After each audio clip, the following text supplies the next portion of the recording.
The bulls take a breather after reaching all-time highs Friday. Should we still be looking up?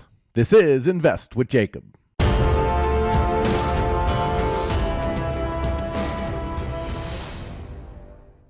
Okay, guys, so in last week's video, we talked about the fact that the bulls were ready to break out and get to new all-time highs, and that's exactly what we saw Friday as the bulls broke through and rallied hard into the close, giving us new all-time highs on the SPX for the first time in 2 years. Now the question is, should we still be looking higher? I'll get into that in just 1 second, but first, if you're new here, welcome to the show, guys. My name is Jacob Gabbard, and this is Invest with Jacob, where we use Elliott Wave Theory to break down the SP500 and the NASDAQ. I highly encourage you to hit that subscribe button down below so that you can get our daily S&P updates, our trade setups, and our buy alerts. All right, guys, before we jump into the charts, we had an awesome day on Friday, as we often do. People were in there having fun, making money, and understanding the market, knowing the levels, and knowing what to look for. And if you want to be part of this winning team and have a great time as well, you need to stay tuned for later in the video. But for now, let's jump into that chart and take a look. Okay, guys, so here we are on the daily futures chart for the S&P 500. And we haven't done a bigger picture view in a while, so I wanted to do one. We'll zoom out here. If you've been following the channel, you know that we were viewing this move down as a potential wave A. We were looking for a B wave and then a C wave down toward the 3,000 region. Now, I warned the whole way that we needed to see a 5-wave move down off of this structure. And while we did get 5 waves in a way, so you could have counted as 1, 2, 3, wave 4 comes back into wave 1 territory and overlaps. But they did give us the 5th wave down, giving the potential for a leading diagonal for that C wave. Now, if you know the channel, you know I don't trust diagonals, so we had to see what happened on this bounce to confirm if we were going to be in a wave 1 of C, 2 of C scenario. Obviously, we were not in that scenario. And really what we got was an anomaly here. A 700-point move straight up without a 236 pullback has never happened in the stock market, so it did make it a little bit challenging to kind of figure out exactly where we were going up. But once we got to a certain level of height here, really over this high right here, it pretty much threw the potential for that C wave out the window. It didn't truly invalidate till we broke out over this high. But once we got up to that point, they tried to hold, failed, and push back up. Once that happened, it was pretty clear we were going to all-time highs. And then the question just became, were we going to get a bigger pullback in a B wave like this, or go directly higher? And clearly we have gone directly higher. So we've made our new all-time highs. Now, it doesn't look like it on this chart. If you're not familiar with futures charts, we have this B adjusted set, which means back adjusted for contract rolls. These little symbols mean each time the contract rolls, price moves up, and they adjust the contracts on here. So the futures are always an inflated price in comparison to the SPX. So we have made new all-time highs contrary to this high over here in this chart. We have made new all-time highs on this breakout. So the big question in the big picture is, for me, is this the top of 3 of 3? Since this is the first any kind of pullback we've gotten right here at the 1st of January, is this 4 of 3, 5 of 3, then wave 4 and 5 after that? Or is that pullback at the 1st of January wave 4, and we'd be looking at wave 5 to complete and then start down? So the big question there is it 4 of 3 or is it wave 4? Because there's no other pullbacks, I would lean toward it being wave 4 of 3, where we still need one more high, where we top out around the 5,050 area on the ES, which would be around 5,000 or so on the SPX. I could see it being the 49.75 fib as well, where we top out around 49.50 on the SPX. So that 4,900 to 4,950 area on the SPX is very important. I think that level will give us at least one top, so maybe the wave 3 top, and then we'd pull back in wave 4, and wave 5 would give us closer to 5,000 overall.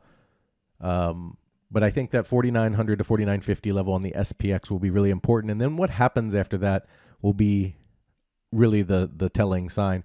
No matter what, we should expect a corrective wave down, okay, because this would be a completion of a wave 5 of a super cycle 3, so we'd be expecting a wave 4 to the downside, that bigger wave 4 that we were expecting over here, this A, B, C to the downside. That would just move over and start over here. So you'd be looking for a much bigger wave 4 pullback from this area once we do find that top toward that 5,000 area. The key to that will be breaking this low right here that we made in January. If they come down and break that low on either chart, SPX or ES, because remember ES will roll around and their contract rolls and stuff, but Breaking this low right here around the 4,700 area, that would be a big sign of us potentially having a top in place. And then any break of that low accompanied by a bounce and a 5-wave move down off of it would be a very strong indication that we have a bigger top in place and we'd be looking at a bigger pullback. But as long as they're above 4,700, pressure will remain up. So let's dive in and see what's going on in the micro counts. Okay, so on the 1 hour chart, I told you if they were able to break through the pivot here at 48.30 to 50, we would likely see at least 48.81, 82, and more likely that 49.15 area. They got close to 4,900 and rejected a little bit. And what this looks like here is the top of wave 3 of this wave 3. Remember, each of these waves has a subwave in it. So then we'd be looking at a micro 4 and then 5 up toward 49.15 to complete. Then we look for another pullback toward 48.50. And then a push up from there to keep the impulsive move going to the upside. Now, any break of 48.30 should be a warning to the bulls. And if they complete what I have on the screen here, where they give us the pullback into the pivot, hold that and push higher, any subsequent pullback after that that comes down and breaks this low right here, whatever that is when they set it, anything that comes down, that should be a warning that this portion of the move up is done. And then what we'd look for is this 4,700 area to hold before making one more push higher for one more all-time high and completing. If they come down and break 4,700, again, like I said on the big picture, that is a warning to the bulls that the bigger move up may have completed and we have our entire structure in place for that super cycle 3 and should be looking for potentially a bigger pullback after that. So in the micro count, it's just important that they hold 48.30. I could see them pulling back to about 48.60 and pushing up to 49.15 before testing that pivot area. But if they move directly into the pivot, then this would just be all of wave 3 right here. So that's what we're looking at on the ES. Pretty clear. As long as they're above 48.30, pressure remains up. And then once they set a low, assuming they do in this pivot area and move up, then as long as they're above this low, pressure remains up. Over on the NASDAQ. Okay, so on the NASDAQ daily chart, after you got past this mess down here at the bottom, the NASDAQ was so much cleaner. I remember saying all the way up that if you were bearish, the NASDAQ is a problem. It continued to roll higher. I said it on this pullback. If you were bearish, the NASDAQ is the problem. I said it up here. If you were bearish, the NASDAQ is the problem. The NASDAQ has had a really nice impulsive structure once you get out of this mess down here at the bottom.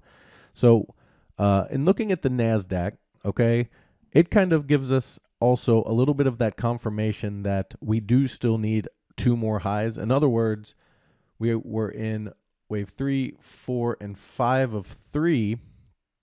We'd still need a wave 4 pullback to come back toward that January low, and then one more wave 5 higher after this wave completes. And that could push us as high as the 19,000 to 19,400 area up to the 3618 because of the extensions in the NASDAQ.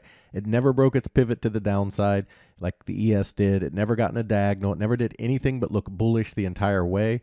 And the NASDAQ has been a fly in the ointment for any bear out there the entire way. So if you're looking for the chart that's been telling the truth since October of 22, it's been the NASDAQ. Other than the mess here to start wave 1, and the pullback in wave 2 that was super deep. Other than that, this has been picture perfect on the NASDAQ for the move up. And so we're really looking at the potential for 2 more highs based on what we see on the NASDAQ as well, where you have 1, 2, 3 of 3, 4 of 3, 5 of 3.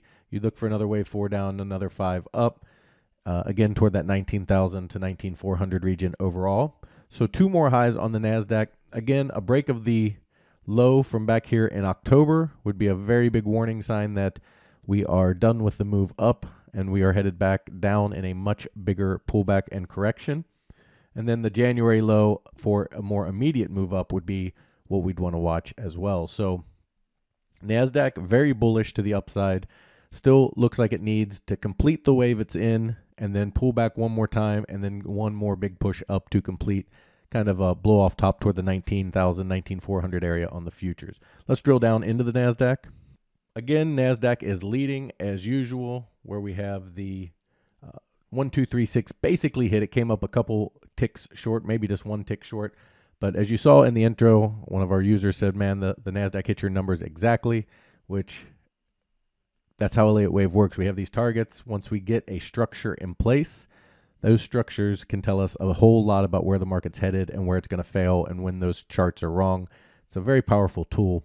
And all of that's taught in that Elliott Wave for Beginners course. So we did hit the 1, 2, 3, 6. We'd expect a pullback from here. Now, because the ES does look like it needs one more high, I could see them pushing up towards 17,695, then down toward the 17,246 area, then back up towards 17,866 here in this wave 3. But it's going to really depend on if they can come down and break this 17,417 level back below that. And I would call wave 3 in at the 236 as it's supposed to be. And we come back and test that 17,246 area. And assuming that holds, that will be the new important support for the NASDAQ. So NASDAQ, very similar to the ES, where they can give us one more quick high and then down into the pivot, or they can come right down into the pivot. And then we would call wave 3 done. But really what we're looking for is a test of the pivot. So above 17,140 and the NASDAQ remains bullish. Below that is a warning to the short-term bulls and possibly even the long-term bulls. But 17,140 is the level to watch. As long as they're above that, we'd expect them to push higher towards 17,866 next. Guys, if you love the information that I put out in these videos and you want real-time market updates from me, you need to check out investwithjacob.com. There's a link down in the description. Go ahead and click that link. It'll take you right over to the webpage. Once you're there, check out our membership plans area. We have 2 incredible monthly plans, and they both come with a 7-day free trial because I want you to get in there. I want you to make sure you love it, become part of the team, and make sure it's for you. Make sure it's something you want to be a part of before you ever spend a penny. You can cancel at any time. We are working on our advanced Elliott Wave course. The people in my rooms get that for free, and they have access to it already. They can get the videos that have been uploaded. You can see on the screen that people are enjoying it, and it's helping them immensely. In our other course, our Elliott Wave for Beginners online course, we're helping real traders make real money and finally understand the market in a way that makes sense. That's very confusing when good news makes the market go down and bad news makes the market go up, and it can be very hard to understand what's going to happen. Elliott Wave gives you the key levels to know and understand what will happen in the market. If those key levels hold, what to expect, and if they break, what to expect. This gives you a huge advantage on the rest of the market because you're not worried about the news cycles, which Elliott figured out a long time ago don't matter. When you have this advantage, you can trade effectively, and you can rest easy knowing that you can make sense of an irrational market. It is 25 videos in 3 parts where I go over the introduction, we go over through mindset and emotion, the KISS method, why it works, your chart setup and tools, every tool you need to use with Elliott Wave Theory, how to use it with Elliott Wave Theory and why, and Elliott Wave for Beginners area where I go through each of the waves. I go through how to set them up, how to find them, how to measure them, what it looks like when they succeed, what it looks like when they fail, all of the different things you'll need to know, such as the pivot, the theory of alternation, the corrective depth theory, all of those things so you can make sense of an irrational market. The cool thing is if you don't want to pay the $67, you can get this course for free simply by becoming a monthly member. In our first room, the Invest with Jacob room, you get all of my real-time market updates, all of my buy and sell alerts, all of your Elliott Wave questions answered, a midday video where I go over exactly where we are in the charts and what to expect, as well as all of the training material we release. We trade the SPY and the QQQ, and we swing and day trade, which means we do trade quite often in my room. And if you're looking for futures trading, individual stocks, income trading, and advanced training, you need to check out PT's Throne Room. In there, you get everything you get in the Invest with Jacob room, as well as individual stocks, futures trading. You get his income trading method that's just been killing the market, as well as his reduced risk binary method that just crushes the market. He gets you in at a cheap price. He gets you big multiples on your money, and it's how he structures his trades. It's so unique. Something you really have to see to understand, and that's another reason we give you that 7-day free trial. He also started a challenge account where he put $4,000 into an account trading mini ES futures, showing you how to build a small account into a large retirement or savings account. Guys, we would love to have you in these rooms so we can all make money together. All right, the key takeaways for today. On the ES, 48.60 is the level they need to hold for the more immediate upside toward the 49.15 area first. Assuming they can hold that 48.60 area, we would look for 49.15, then a pullback to test the pivot. However, if they do break that, we would look for a test of the pivot. And as long as they can hold 48.30, pressure remains up. Over on the NASDAQ, same type of situation. They need to hold the 1.0 at 17,417. Below that, we'd expect a test of the pivot. And as long as they stay above 17,140, pressure does remain up. If they can hold above the 1.0, we could see a test of 17,695 first, then down into the pivot. Guys, that is your market update for today. I'll talk to you tomorrow.